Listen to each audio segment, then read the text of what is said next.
Live. Yeah, no, we ain't live yet. No, I'm saying it's gonna go live today or not. No, it's too late to go live.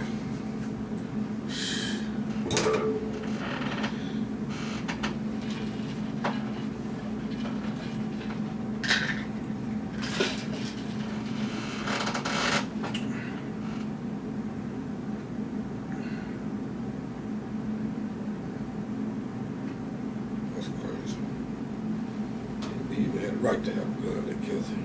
Yeah, the fuck you want. Probably make it even worse for you. I'll be thinking sometimes. It make it worse for you. Even when you got a gun and shit. Even if you legal. Yeah. You know what I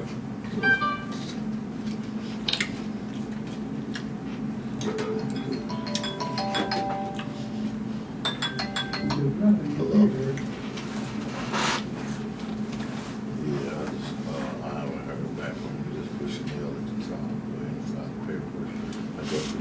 Show. Right. Hey, what's up? Oh. Okay. Show. I'm at the show. Okay.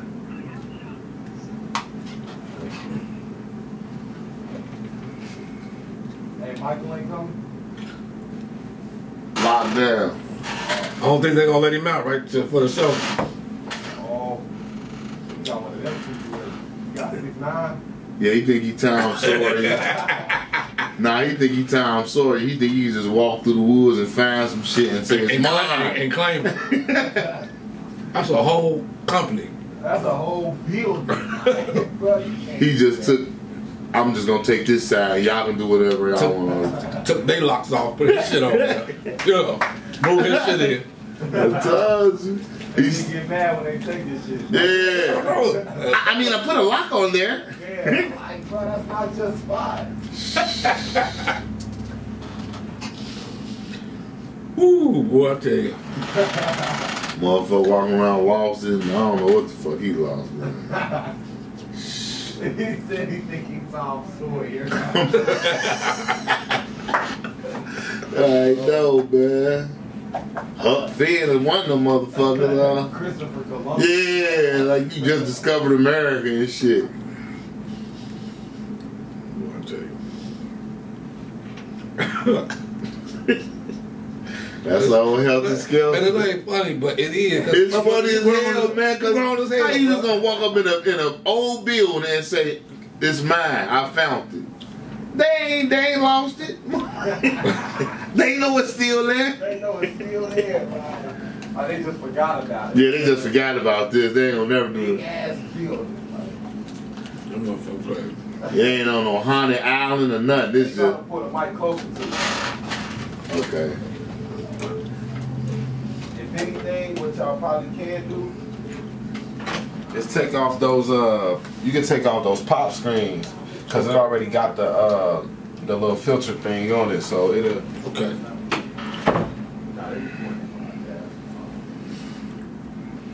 Ready? Sound better? Yeah, it sounds a lot better. Okay, So I'll look okay. at you one more time. Yo, it's your dude, it's your man, it's your guy. It's the OG Big C.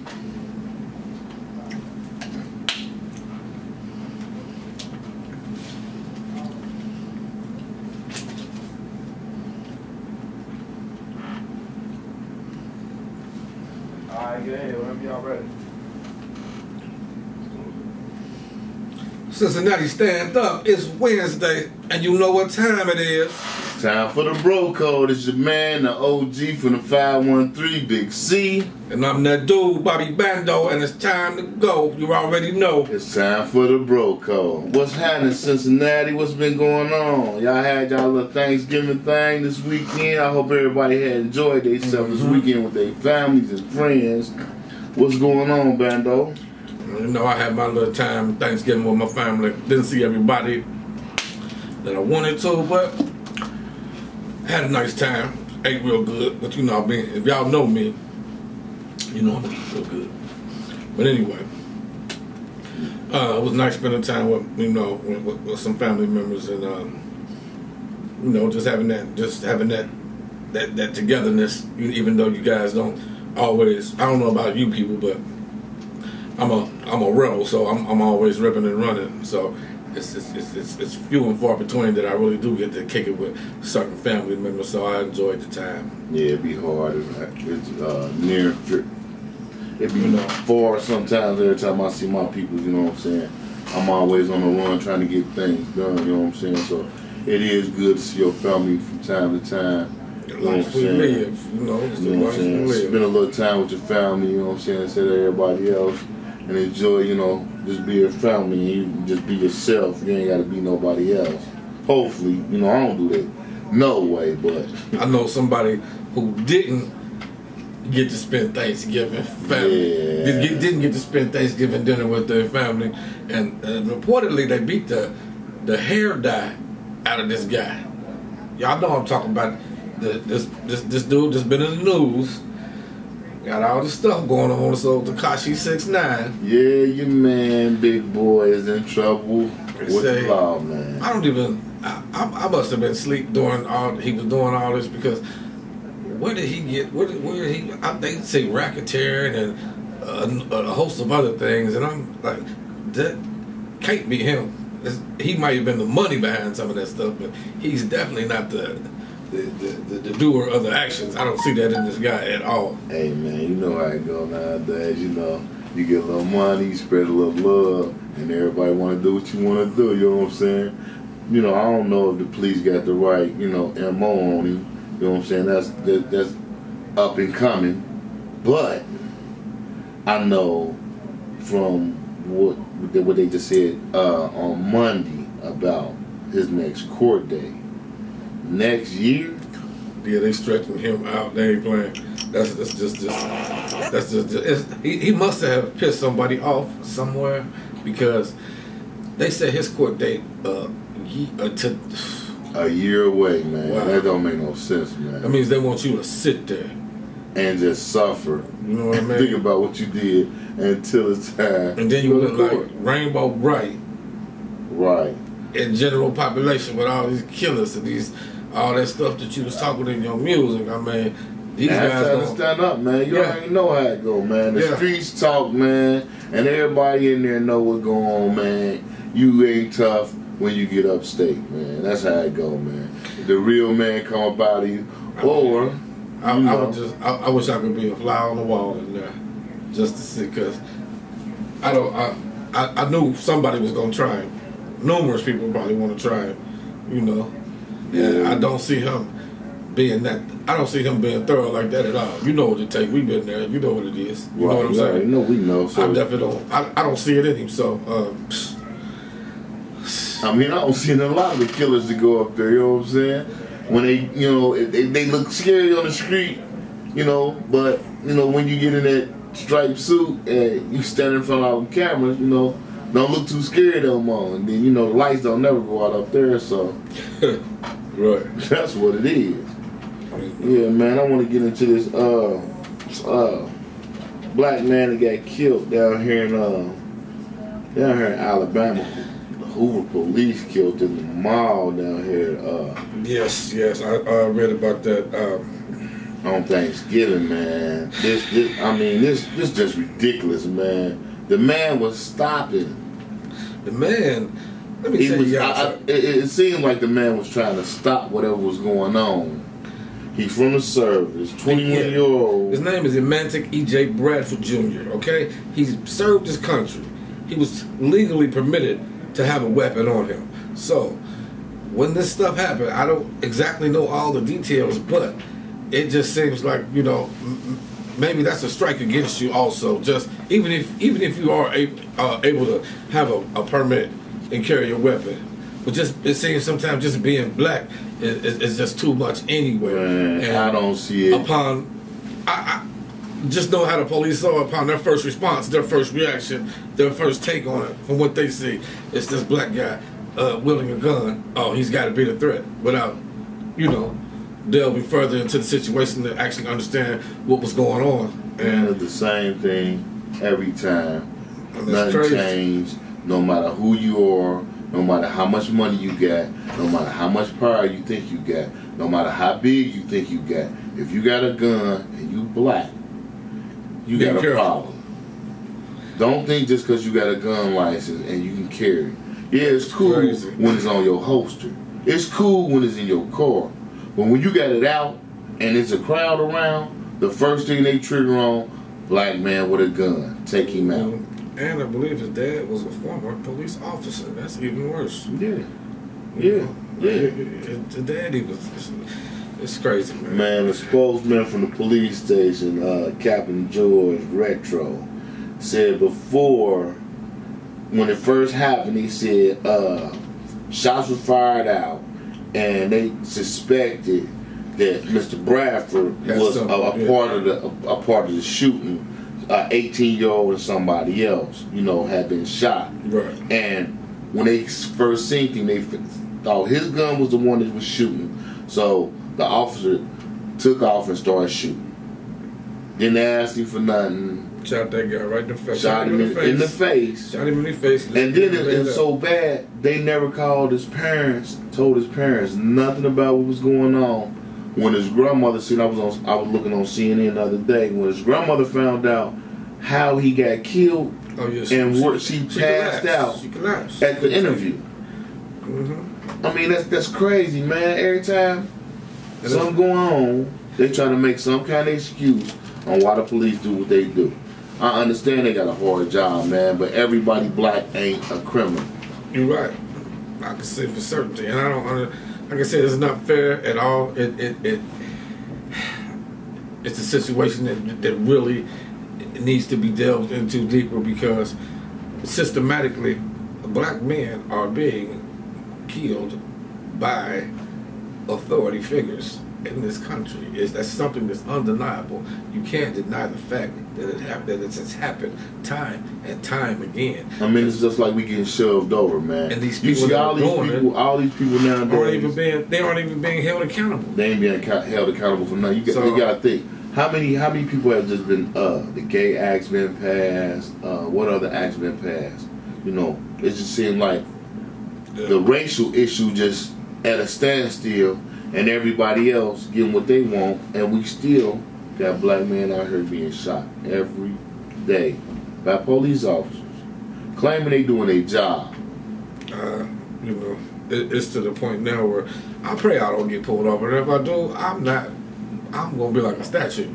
You feel me? Because I don't need to be on nobody's news for a mistake, because this young kid fresh out of the academy, or this veteran who's got this deep-seated hate for whoever, for whatever reason, felt the need to take me out. I'm not going. And for all our viewers, especially our white viewers that really don't know what it is to be pulled over by the police, I'm going to give you an example right now. I worked in a slaughterhouse a long time ago, and when they pulled up with the pork or the beef, you could hear the animals out there screaming. They could smell the death in the air. Mm-hmm. The more you push, the more they try to kick back, and they shove them in there and shove them in there, and they know what's happening. Yeah. That's how it is being a black man when you get pulled over by the police. You smell fear. Yeah. You can be the toughest guy in the world, but all it takes is one person to say. It didn't used to be like that back in the day. Not for me. It didn't used to be like that back in the day, but as of lately, it's great. And I'm glad that I'm older and much more mature now, and I'm not as wild as I used to be. But I don't see it like that. I'm seeing the news. I'm seeing white guys getting pulled over with machetes. I'm seeing white guys getting arrested with guns. No, we know there's I'm seeing white guys. But these the same white cops. They come on the scene when the black guy there. We know that's the problem. We know that there's a disparity with dealing with that, and who's gonna change it? I mean, it ain't really changing, because like I was telling you earlier, New York Times got out here. It's 3 books on discussion on how to confront reform racist policing. How to confront reform racist police? Yeah, they got 3 books out right now. One is called Call to Rising, and it's by Michelle Buford. It's one of we have another one named Policing The Black Man, Arrest, Procedure, and Imprisonment. All they have is like the editor on that one. Right. And then the Chokehold, Policing Black Man by Paul Butler. And these are all books written by ex-police officers? These are all police officers. They, I guess they had problems, you know, in the area, and they had racial discrimination on their record. And, you know, these books, you know, I guess, you know, a third I guess it's telling them from their point of view? From their point of view, how to police black people after the fact that they did something racist to a black man. You know what I'm saying? I never knew nothing about no books like this, but they on the New York Times. Bestsellers. So bestsellers. They are being read. They are being read, and they're not that high. One is $28, one $27, one $26. But I've never heard about this. You know, where I'm from, I've never heard about these people making books. But it's just a shame, man, how in this day, you know, you can do whatever you want, you can make whatever you want, you can make as much money as you want, but you still gotta go through. You still gotta go through, yeah. That's the lesson that they wanna ingrain in you. No one is above the law. No one is above the law, you know. I'm not saying that anybody should be, but I think that everybody should be treated fairly, no matter what your skin color is, what your religious belief is, or your political belief. I believe that everybody should be treated fairly and given a platform to voice their opinion. You know, I don't agree with the oppressors riding around with the cars and the sirens, and, you know, for people like me, because I can only speak from my view, I've been a victim of profiling on numerous occasions, okay, and I've even been with, we forgot to give him a shout out, Help Skelter, aka Dr. Evil. Yeah, what up, Dr. Evil? Won't be here with us for a second, but keep your head up. Yeah, keep your head up. We hope we return this soon. But he's been with me on a few occasions, and he was able to witness it. He would ask me questions like, why do they always mess with you? And I had to tell him, like, bro, this is what I go through every day. Like, you don't see this because your skin color is not like mine. Yeah. And then you don't, the demographic is different. You know, the night we was out filming with Dr. Evil, and the police came through here. You know, exactly. First thing they did, they let, you know, Dr. Evil walk through, and they straight profiled me and you. Right. He must have drove by how many times? About 10 times. 10 times. About 10 times, man. Back and forth, just what? You know? But then once he seen we was with Dr. Evil, he ain't come back. That's crazy. But you know, this is the